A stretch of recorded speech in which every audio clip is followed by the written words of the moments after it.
Enséñame, Señor, tu palabra cada día, hazme entender tus misterios, tu revelación, porque tus mandamientos hoy son el gozo de mi corazón. Dame, Señor, tu palabra cada día, hazme entender tus misterios, tu revelación, porque tus mandamientos hoy son el gozo de mi corazón. Comenzamos hoy a estudiar el capítulo 1 del Evangelio según San Juan. Y como decíamos en nuestro programa anterior, hemos dividido este capítulo en dos secciones principales. En primer lugar, el prólogo del Evangelio, que se encuentra contenido en los versículos 1 al 18. Y en segundo lugar, la introducción al Evangelio, contenida en los versículos 19 al 51. El tema central de este capítulo 1 del Evangelio según San Juan es el logos, o sea, el verbo o la palabra. Leamos, pues, los primeros 3 versículos de este capítulo 1 del Evangelio según San Juan. En el principio era el Verbo, y el Verbo era con Dios, y el Verbo era Dios. Este era en el principio con Dios. Todas las cosas por Él fueron hechas, y sin Él nada de lo que ha sido hecho fue hecho. Jesús es llamado la palabra, el Verbo, el Logos. Este vocablo Logos no puede ser explicado por la filosofía griega, sino por el tetragrama hebreo Jehová. Él es el Jehová, Él es el Verbo, Él es la palabra viviente, Él es el que es. El Verbo o palabra es uno de los nombres más altos y más profundos que se le da al Señor Jesucristo. Este no es el logos de la filosofía griega, más bien, Él es lo equivalente a la palabra Jehová de las Escrituras hebreas, el Verbo de Dios. Y fíjese usted cuán importante es el Verbo en el Antiguo Testamento. Por ejemplo, el nombre para Jehová nunca podía ser pronunciado por los israelitas. Era una palabra tan santa que nunca la usaban. Jesús es el Verbo, y este nombre reúne todo lo que fue dicho acerca de Jehová en el Antiguo Testamento. Ahora se presenta como el que era en el principio. En el principio era el Verbo, dice el versículo 1. En realidad hay 3 principios que se mencionan en las Escrituras. Un principio se encuentra en Génesis, capítulo 1, versículo 1, y se remonta hasta la creación del universo físico. No se puede poner fecha a este evento, y no estamos nada de acuerdo con alguien que trata de ponerle fecha. Es una tontería decir que todo comenzó allá por el año 4004 a.C., como algunos han afirmado. Lo que algunos científicos dicen, sin embargo, es tan tonto como eso. Descubren un hueso por allá en África y tratan de ponerle fecha y dicen que data de 2.000 millones de años. Permítanos decirle, amigo oyente, que eso no lo sabemos de ninguna manera. Lo que nosotros creemos es que la Tierra ha estado aquí por unos, trillones o quizás quintillones de años. Ha estado aquí por mucho tiempo. Después de todo, tenemos un Dios de la eternidad. ¿Qué cree usted que Dios haya estado haciendo en el pasado? Bueno, opinamos que un gran drama ha tenido lugar en la eternidad pasada y que ni usted ni yo sabemos nada en cuanto a eso. Creemos que este universo ha estado aquí por mucho tiempo y creemos que es una presunción nuestra pensar que Dios haya esperado la aparición del hombre para crear su universo. Ahora, lo interesante es que el principio que se menciona aquí ya queda en el tiempo pasado cuando se menciona. Cuando volvemos a la creación, Él ya era. Y note usted que la palabra usada aquí no es, sino era. En el principio era el Verbo. En griego, esta palabra está en el pasado imperfecto del verbo y denota una acción que es continua. Pues vuelve al principio, a la creación, a 2 o 3 billones de años o quizás mucho más antes. El Señor Jesús viene desde la eternidad y Él ya es tiempo pasado. En el principio era el Verbo. Si volvemos a hace billones y trillones de años antes de la creación, Jesús todavía sale desde la eternidad anterior. Por tanto, Aquí tenemos un principio que en realidad no es un principio. Es un principio al cual no nos es posible ni siquiera comenzar a regresar, ni formarnos una idea de ello.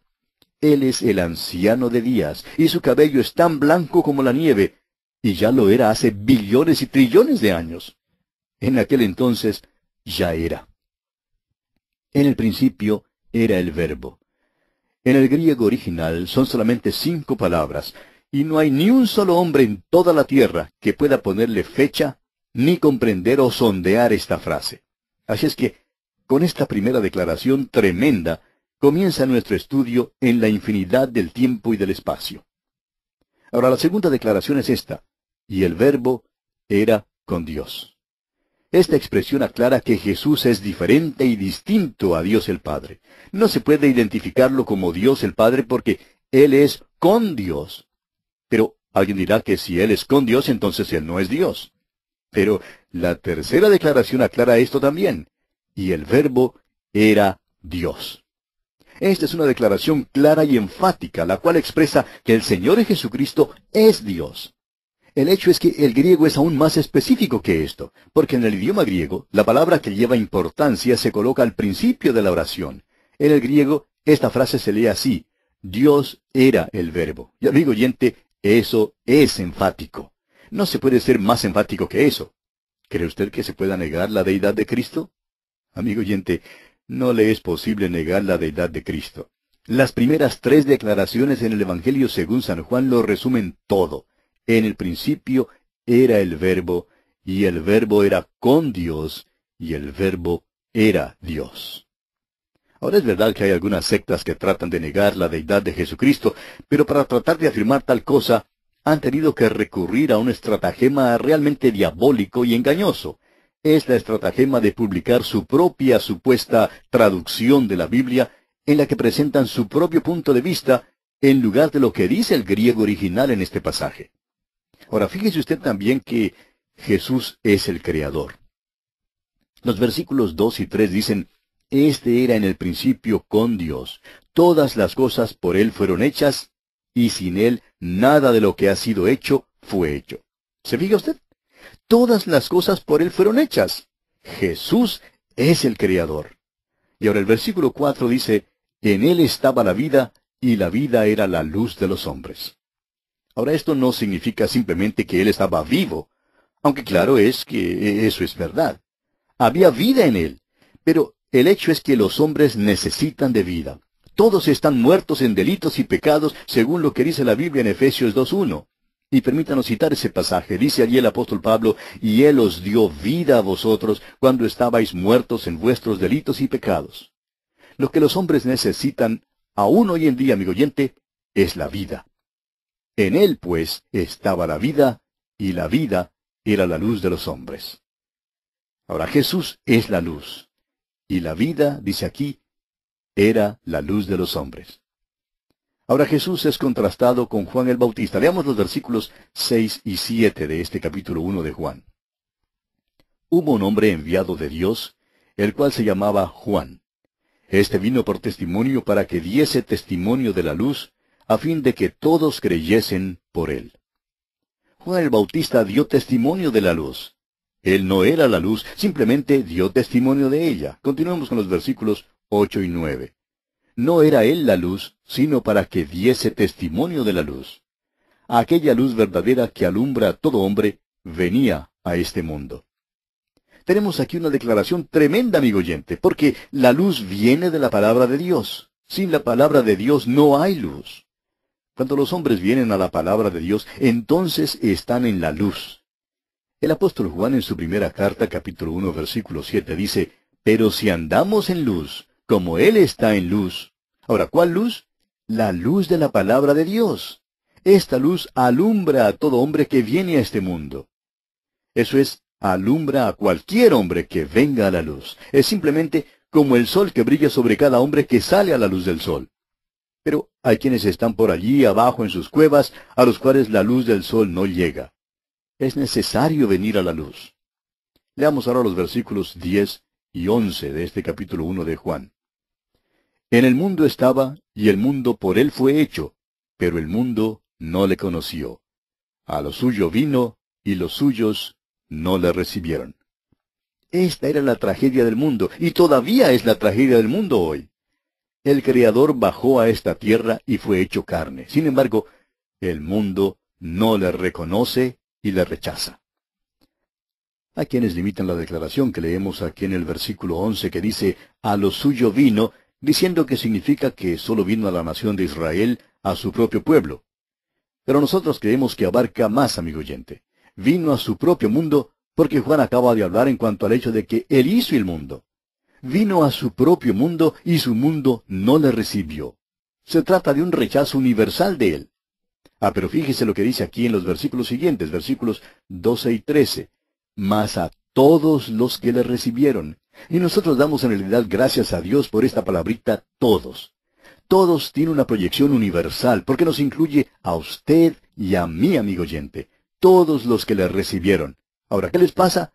A todos los que le recibieron, a los que creen en su nombre, continúa el versículo, les dio potestad de ser hechos hijos de Dios. Y luego dice en el versículo 13, los cuales no son engendrados de sangre, ni de voluntad de carne, ni de voluntad de varón, sino de Dios. La frase, los cuales no son engendrados, indica que la vida solo puede venir por medio de un renacimiento. Viene a aquellos que reciben a Cristo, a los que creen en su nombre. Veamos estas frases más de cerca, los cuales no son engendrados de sangre. Esto significa que este renacimiento no es una procreación natural, los cuales no son engendrados ni de voluntad de carne. Esto significa que uno no puede llegar a ser hijo de Dios mediante sus propios esfuerzos. No se puede mediante algo que uno haga, es decir, las buenas obras. Los cuales no son engendrados ni de voluntad de varón. Significa que no es por la educación ni por el entrenamiento que uno tenga. Los cuales no son engendrados sino de Dios, significa que usted, amigo oyente, solo puede llegar a ser hijo de Dios mediante el renacimiento. Y esta es la obra directa del Espíritu de Dios. El Señor Jesús dirá ya en el capítulo 3 de este Evangelio, versículo 6, lo que es nacido de la carne, carne es, y lo que es nacido del Espíritu, Espíritu es. Es pues necesario ser nacido del Espíritu. Ya nos hemos fijado en 4 declaraciones que aparecen en los primeros 3 versículos de este prólogo. Y ahora encontramos 3 declaraciones aún más profundas en el versículo 14. Leamos este versículo 14 del primer capítulo de Juan. Y aquel Verbo fue hecho carne, y habitó entre nosotros, y vimos su gloria, gloria como del unigénito del Padre, lleno de gracia y de verdad. El Verbo fue hecho carne, dice aquí. Y deseo que usted mire esta declaración por un momento. El filósofo griego probablemente estaría de acuerdo con nosotros en todo lo que dijimos sobre el versículo 1. Pero aquí es donde creemos que no estaría de acuerdo con nosotros. Él nunca aceptaría como hecho de que el Verbo se haya hecho carne. El idioma griego nos permite ponerlo en una forma más específica, y creemos que en una forma más exacta también. El Verbo fue nacido carne. Ahora piense en esto por un momento, amigo oyente. Aquí viene Dios desde la eternidad. Ya era el anciano de días. Pero también vino a Belén. Alguien lo ha expresado de la siguiente manera. Estaban buscando a un rey para exaltarlo, pero él vino como un bebé que hizo llorar a una mujer. Note usted que el Evangelio según San Juan ni aún menciona su nacimiento en Belén. ¿Y sabe por qué es que no lo menciona? Porque está hablando en cuanto a alguien que es demasiado grande para Belén. Viene desde la eternidad y se hace carne. El Verbo se hizo carne o nació carne. Por tanto, esta es la historia de la Navidad, aquí en el Evangelio según San Juan. Y es importante que veamos esto. Nació carne. Y la única manera en que eso pudo haber ocurrido, en que eso pudo haber tenido lugar, fue mediante el nacimiento virginal. El escritor de la carta a los Hebreos lo expresa así allá en el capítulo 2, versículo 16 de esa carta. Porque ciertamente no socorrió a los ángeles, sino que socorrió a la descendencia de Abraham. Participó de carne y sangre para destruir por medio de la muerte al que tenía el imperio de la muerte, esto es, al diablo. Hay quienes creen que las declaraciones en los versículos 12 y 13 que dice, los cuales no son engendrados, no se refieren solamente al renacimiento del creyente, sino también al nacimiento de Jesús mismo. Él no fue nacido de sangre, es decir, no nació de una manera humana por esfuerzos humanos. Tampoco nació de voluntad de carne, carne humana, ni de voluntad de varón, sino de Dios, ya que el Verbo fue hecho carne, dice. Esta es la historia navideña. Fue nacido carne. El profeta Isaías dice en el capítulo 9 de su profecía, versículo 6, porque un niño nos es nacido, hijo nos es dado. Un bebé nació en Belén, pero el hijo vino desde la eternidad. El niño fue nacido, pero el hijo fue dado. Ahora, la segunda declaración, en este versículo 14 del capítulo 1 del Evangelio según San Juan, es que el Verbo habitó entre nosotros. La palabra habitó es la palabra griega skenos, que tiene el sentido de acamparse. La palabra skenos significa tienda. El apóstol Pablo se sirve de esta misma figura en su segunda carta a los Corintios, capítulo 5, versículo 1, donde compara nuestros cuerpos, en los cuales vivimos, con pequeñas tiendas o carpas. Son tan frágiles como una tienda, amigo oyente. El apóstol Pablo dice, porque sabemos que si nuestra morada terrestre, este tabernáculo, o sea, esta tienda se deshiciere, tenemos de Dios un edificio, una casa no hecha de manos, eterna en los cielos. Esta pequeña tienda en la cual vivimos puede ser tumbada en una noche por un simple vientecito. Puede ser quitada en un instante. Pero, porque usted y yo, amigo oyente, vivimos en estas pequeñas tiendas, el Dios de la eternidad bajó a esta tierra y se hizo carne y habitó entre nosotros. Esa es la segunda gran declaración en este versículo 14 del primer capítulo del Evangelio según San Juan. Y tenemos luego la tercera declaración, y es, y vimos su gloria, gloria como del unigénito del Padre, lleno de gracia y de verdad. Aquí hay una nueva declaración. La pregunta que nos hacemos naturalmente es, ¿no se limitó haciéndose carne? Y Juan nos responde, espere un momento, fue lleno de gracia y de verdad. La palabra lleno quiere decir que simplemente estaba tan lleno que no podía tener más. Trajo con él toda su deidad. Cuando vino aquí al mundo, fue lleno de gracia y lleno de verdad. ¡Cuán grande es esta verdad, amigo oyente! Leamos ahora los versículos 15 al 17 de este capítulo 1 de Juan. Juan dio testimonio de él, y clamó diciendo, Este es de quien yo decía, el que viene después de mí es antes de mí, porque era primero que yo, porque de su plenitud tomamos todos, y gracia sobre gracia.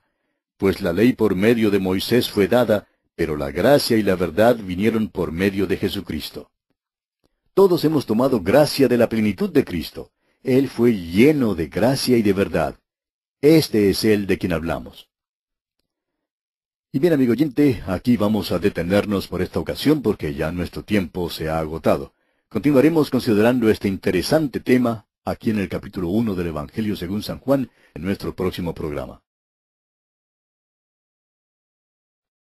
Enséñame, Señor, tu palabra cada día, hazme entender tus misterios, tu revelación, porque tus mandamientos hoy son el gozo de mi corazón.